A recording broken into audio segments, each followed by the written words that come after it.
ये बात और है कि उनको समूल नष्ट करने में और इजराइल को कितना वक्त लगेगा। और इजराइल जिस तरह के ऑपरेशंस कर रहा है उसके खिलाफ इस्लामिक वर्ल्ड की बड़ी तैयारी।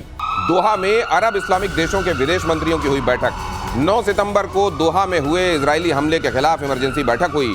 कतर के पीएम शेख मोहम्मद बिन अब्दुर्रहमान अल थानी की अपील, हवाई हमलों के लिए इजराइल को जिम्मेदार ठहराया जाए।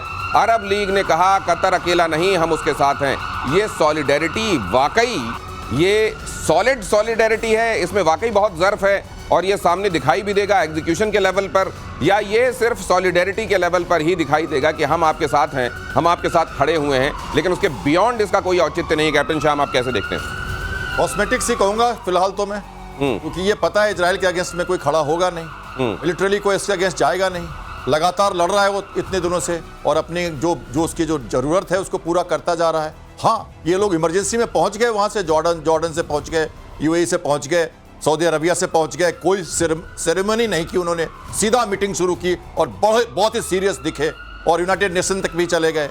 लेकिन फिर हमने पैलेस्टाइन के ऊपर एक हो गया है, हमने दे दिया है, भारत ने भी अपना समर्थन दिया है 2 नेशन का और कहा है कि पैलेस्टाइन को बनना चाहिए। इजराइल अपनी जगह पे अपना काम कर रहा। आप कह रहे थे कितने दिन चलेगा वॉर, देखिए पैलेस्टाइन बन भी जाए, हमास के पीछे लगा रहेगा इजराइल फिर 4 ये आप ये कह रहे हैं ये एकदम कॉस्मेटिक है या इसका डिप्लोमेटिक सिग्निफिकेंस तो है कमोडोर बहल? बिल्कुल सही है। मैं अभी इंटरनेशनल क्रिमिनल कोर्ट गया था हेग में, तो वहां पे जो पर्चे वो दे रहे थे, उस दिन मैंने एक जुडिशियल मीटिंग भी अटेंड की थी, हियरिंग की, उसमें उन्होंने क्लियरली जो इजराइल की सिचुएशन है उसके ऊपर भी ये बताया है। देखिए सिचुएशन इन पैलेस्टीन और उस पे नेतन्याहू और गैलेंट के अगेंस्ट अरेस्ट वारंट्स की बात नवंबर 2024 से शुरू करी हुई है, वो बात को उल्लेख किया गया। यानी कि इंटरनेशनल लेवल पे इसको बताया जा रहा है, यूरोप में लोगों को पसंद नहीं आ रहा। 50 के करीब अरब लीग जो है और जो मुस्लिम नेशंस है, अगर वो स्टेटमेंट देते हैं, चाहे वो इकट्ठे ना हो, अपनी फौज तैयार ना करें, स्टेटमेंट देते हैं, उसकी अहमियत जरूर है। तभी रूबियो भाग के आया है वहां पे,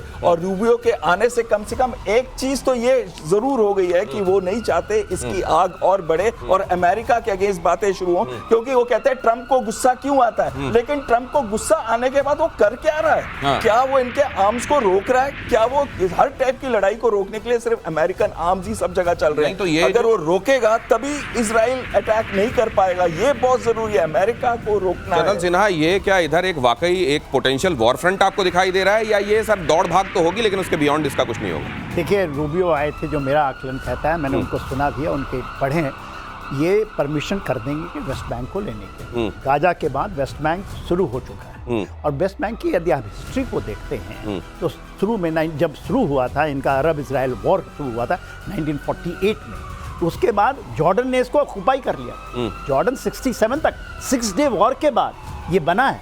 इन्होंने अलाउ किया था, ये 100% मैं मानता हूँ कि हेग तो ये सब देखिए इनका कोई अस्तित्व नहीं है, वो तो निकाल देते हैं कि पुतिन साहब कहीं नहीं जाएंगे, he is a criminal thing like that, मगर क्रिमिनल कोर्ट और इनकी कोई मान्यता नहीं, भारत नहीं मानता, हम नहीं मानते तो हम दूसरों को बोलें कि उनकी बड़ी मान्यता है, इनकी कोई मान्यता नहीं है, बस एक है, एक टोकनिज्म है, एक उनका मखौटा है जो वहाँ लगा हुआ है, मगर इससे ज़्यादा इसका कुछ नहीं है। वेस्ट बैंक को ये बना लेंगे, यदि डिटरमिन्ड है, क्योंकि ये बना लेंगे। और अमेरिका, रूबियो ने कहा है कि मेरा ऐसा है कि हाँ यू कैन पैसे सपोर्ट है, डोनाल्ड ट्रंप तो 100% मान जाएंगे। चलिए, तो अगली खबर यह है कि इजिप्ट को इजरायली हमले का डर सता रहा है। कायरो में इजराइल कर सकता है एयर स्ट्राइक, यहाँ कई हमास कमांडर्स के ठिकाने हैं, कतर की तरह हमलों को दे सकता है अंजाम। इजिप्ट ने अपनी वायु रक्षा प्रणाली को एक्टिव किया, इजरायली सीमा से लगे सिनाई प्रायद्वीप में एयर डिफेंस सिस्टम एक्टिव कर दिए गए। उधर टर्की ने भी अपने एयर डिफेंस सिस्टम को अलर्ट मोड पर रख दिया है। और इधर इजिप्ट को भी ये लग रहा है कि हमारे यहाँ जो लोग मौजूद हैं जो समझे जाते हैं कि हमास से कनेक्टेड हैं, उनको मारने के लिए यहाँ पर तो अटैक नहीं हो जाएगा। ये एक पूरे आसपास, इजराइल के आसपास वो तमाम मुल्क जो किसी ना किसी तरीके से इजराइल के दुश्मनों को कभी ना कभी प्रश्रय देते रहे, वहाँ पर एक बड़ा आप देख रहे हैं हंगामा मचा हुआ है। अब ज़रा देखिए यहाँ जनरल सिन्हा, ये हमारे दर्शकों को समझाने के लिए हमने कि कहाँ कहाँ पर इजराइल क्या इजिप्ट पर हमला करेगा। देखिए, उधर कतर को उसने बता दिया कि भाई अगर दुश्मनों को रखोगे तो हम पनिश करेंगे, अगर तुम नहीं करोगे तो। यमन के संदर्भ में भी हमने देख लिया, सीरिया भी हमने देख लिया, लेबनान लगातार उधर हमले हो रहे हैं, गाजा को लेकर वो अपना अभियान चला ही रहा है। इजिप्ट का ये डर जायज़ है या कम से कम अलर्ट तो रहना ही पड़ेगा उसको? देखिए जायज़ तो नहीं है, यदि इजराइल करना चाहेगा तो इजिप्ट पे भी कर देगा।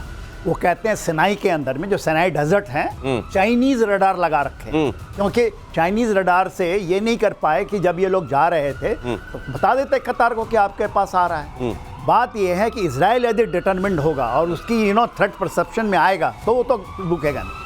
देखिए क्या है, कितना बड़ा थ्रेट है ये अगर परसीव करता है यहाँ से थ्रेट तो कितना बड़ा, क्योंकि ट्यूनीशिया तक पहुंच गया वो दुश्मनों को ठिकाने लगाने के मामले में। बिल्कुल, हाँ बिल्कुल सही कह रहे हैं। ट्यूनीशिया में जो बोट के ऊपर अटैक किया गया था, जो एड लेके आई थी, लेकिन इजिप्ट ने अब एक कोशिश कर रहे हैं, ये नहीं कह रहा हूं होगा, एक कोशिश कर रहे हैं कि अरब लीग के जो देश हैं, जो 2015 में भी उन्होंने कोशिश की थी, उसकी एक फोर्स बने 20,000 के करीब, जिसमें आर्मी, एयरफोर्स और नेवी के भी लोग हों, और उस फोर्स का उस तरीके से इस्तेमाल किया जाए जैसे कि कतर पे अटैक हुआ था वैसा किसी और अरब लीग के देश पे ना हो। ये कोशिश करें, होगा नहीं ये मुझे भी लगता है, लेकिन इंपॉर्टेंट बात यह है कि एक दूसरी तरह का नेटो बनाने की कोशिश है। एब्सोल्युटली, वो उसको कह भी रहे हैं कि एक टाइप का नाटो होगा, लेकिन जरूर ये हो गया कि इजराइल का एक्शन, आपको मैं फ्रैंकली बता रहा हूँ, जिस देश में मैं गया हूं यूरोप के अंदर, सब जगह ये लोग पसंद नहीं कर रहे जो इजराइल कर रहा है। नेतन्याहू के अगेंस्ट बहुत सारे लोग हैं जो इस समय सड़कों पे खड़े होकर वहां प्रोटेस्ट कर रहे हैं। ये मैं मानता हूं जो जनरल साहब कह रहे हैं कि इसका टोकनिज्म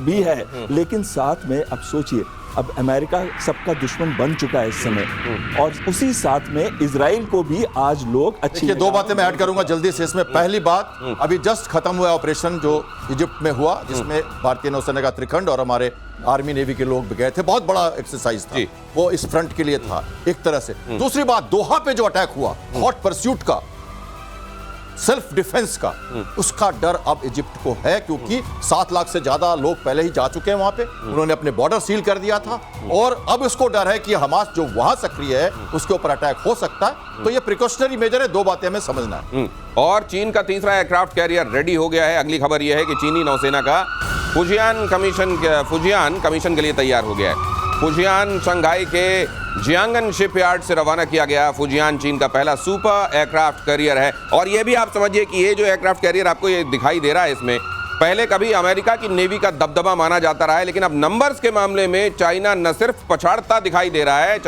अमेरिका को, बल्कि अब देखिए हर दिन उसके नेवी के फ्रंट से भी बड़ी खबरें आ रही हैं, और कैप्टन श्याम इसको समझाएंगे कि इस खबर के मायने क्या है। सुपर कैरियर है सबसे पहले तो सुपर कैरियर मतलब 80,000 टन का बड़ा शिप, 100 से ज्यादा एयरक्राफ्ट लेके चलेगा, न्यूक्लियर पावर्ड है, शायद वो बनाने वाले हैं अगले वाला भी।